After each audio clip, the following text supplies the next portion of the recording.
Today we're going to evaluate this funky looking limit, okay? So we are looking at the limit as x goes to 0 of the square root of 1 plus 2x minus square root of 1 plus x all over x, which if we plugged in the value of 0 right away, you would see would make our denominator 0 and make the entire thing undefined, right? And so let's try to manipulate it first using some conjugates. So what we're going to try to do is rationalize our numerator. Okay, so what we're going to do is multiply the top and bottom by the conjugate of our numerator, i.e. the square root of 1 plus 2x plus the square root of 1 plus x. And we'll do the same thing in the denominator. And let's see what comes of it.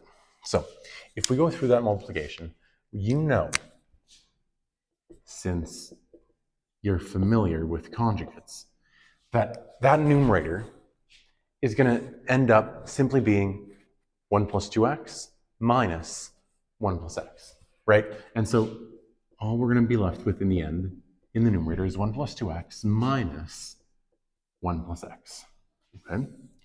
And now in the denominator, what we'll have is, we're not going to have anything that's canceling out super nicely, but what we will have is x times, let's just leave it as it was, the square root of 1 plus 2x plus the square root of 1 plus x. And let's leave it at that for now. Now, if you see what happens in the numerator, you might be able to picture how this ends. This is going to become the limit as x goes to 0 of 1 minus 1, cancel out, 2x minus x, leaves only an x in the numerator.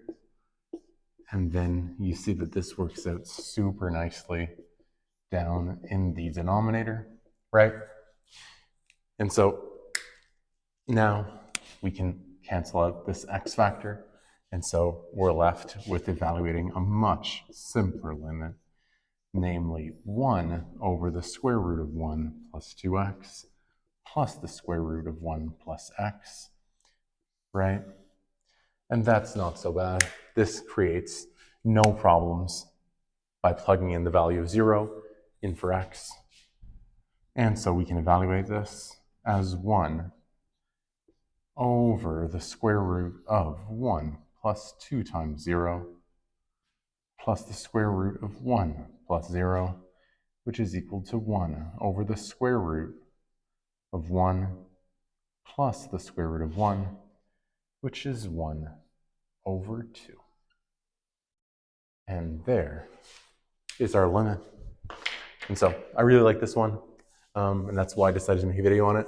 I thought it was cool to show you guys an example where we rationalize our numerator and just kind of go with whatever comes of that messy looking denominator for one step, see some nice canceling out, and then finally we're able to evaluate it for its numerical value.